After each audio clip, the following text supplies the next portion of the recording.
외환시장의 모습을 살펴보도록 하죠. 오늘 환율은 지금 하락권으로 출발된 모습이 나타나고 있습니다. 대신경제연구소 홍석찬 연구원 만나보겠습니다. 연구원님 안녕하세요. 네, 안녕하십니까. 네, 1110원 선을 이탈한 그 상황이에요. 현재 시장에서 어떤 점들을 좀 주목해 봐야 될까요? 네, 말씀해 주신 대로 오늘 서울 외환시장에서 달러 환율은 전 거래일 대비 2원 30전 하락한 1110원으로 장을 출발했습니다. 지난 주말 발표된 미국 1분기 GDP 성장률이 예상을 밑돈 데다 지난 주말 일본의 통화정책회의에서 추가적인 조치가 발표되지 않아 엔화는 미달러와 유로화의 큰 폭으로 반등했는데요.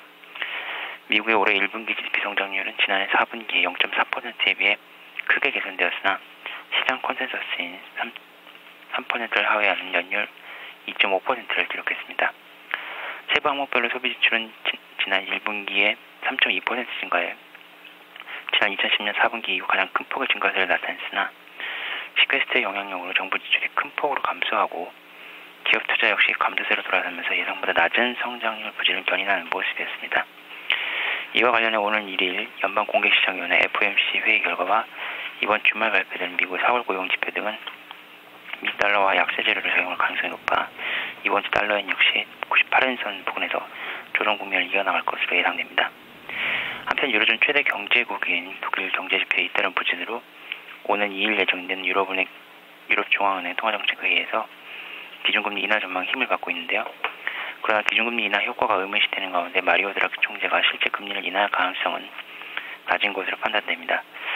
지난 주말 달러 환율이 한 달여 만에 1110원 선을 하회하자 개입에 나선 것으로 추정되는 외환당국은 지속적으로 엔원 재정 환율 하락에 대한 경고성 발언 등을 내놓으면서 개입 경계심을 확대시키는 모습인데요.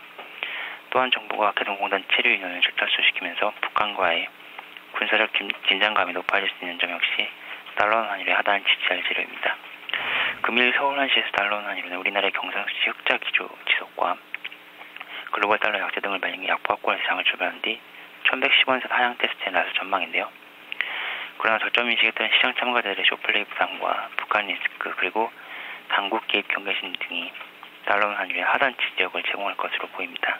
이상입니다. 네, 말씀해 주셨듯이 지금 좀 하락에 좀 어느 정도 지지를 해줄 수 있는 그런 요인들이 상당히 많은데요. 하지만 또 월말 시즌이기 때문에 내고 물량도 상당히 좀 많이 좀 출회가 될 것으로 보이는데요. 자, 이 부분에서 본다면 1110원대를 크게 좀 이탈할 가능성을 좀 봐야 되는 건 아닌가요? 예, 말씀해 주신 대로 지금 이제 시기적으로 봤을 때 이제 월말 내고 물량 많이 나올 시즌이기 때문에 달러 환율이 이제 위쪽으로도 어떤 좀 막혀 있는 모습이긴 한데요. 아까 말씀드린 바와 같이 그 당국 개입 경계심이라든가 어떤 북한 리스크 등이 계속해서 1110원선 부근 또는 1105원선에서 계속 달러 환율의 지지력을 좀 제공할 것으로 보여서 어떤 환율의 어떤 낙폭 확대는 다소 좀 제한적일 것으로 그렇게 예상하고 있습니다. 네, 알겠습니다. 말씀 잘 들었습니다. 예, 감사합니다. 네, 오늘도 1110원 선 중심으로 한 등락 과정이 예상이 되고 있다라는 그 시각이네요. 대신경제연구소 홍석찬 연구원이었습니다. 자, 우리 시장으로 돌아보겠습니다. 지금 양시장 모두 약박권 정도 유지가 되고 있는 그 상황이고요. 여전히 종목 중에서는 지금 자동차주들 현대차, 기아차가 선전하는 모습이 포착이 되고 있습니다. 자, 어떤 종목군들이 시장을 움직이고 있는지 종목별의 특징들 지금부터 자세히 살펴보겠습니다. 김수경 기자 나와주세요.